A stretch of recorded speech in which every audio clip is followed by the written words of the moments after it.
They've started to bring guns into the town hall events. Two different incidents that we know of. Representative Gabrielle Giffords from Arizona, she's a Democrat.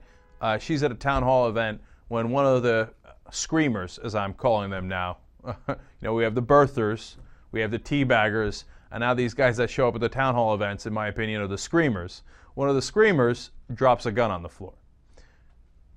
Okay, that's a little scary. Now you go to Tennessee, where it gets a little scarier. Steve Cohen, Democrat from Memphis, is having a gathering. In Tennessee, you're allowed to have concealed weapons, but you got to check it with the police.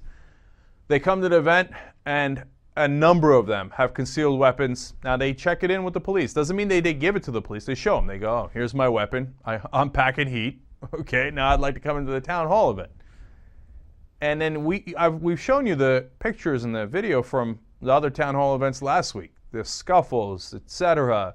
There was one, today, obviously, with famous Kenneth Gladney now. And a guy gets his shirt gets torn off. A union guy falls on the ground. A conservative guy falls on the ground.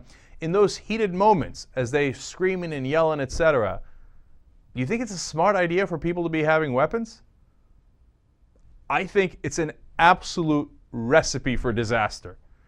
And of course, if I tell them that, you know what they're going to do? They're going to scream, because that's what they do. They're going to scream, Second Amendment!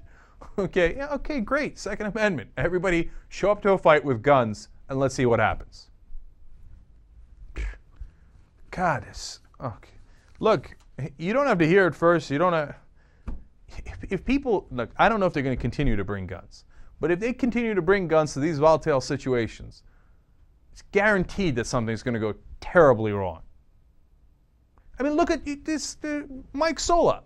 He went to one of these town hall events and he's yelling at the congressman and he brought his kid with cerebral palsy.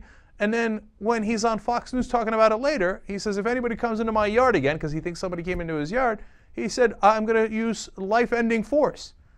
Okay. By the way, these are the guys who are pro-life. And I mean, you put these things together, it doesn't take a genius to figure out what's going to happen.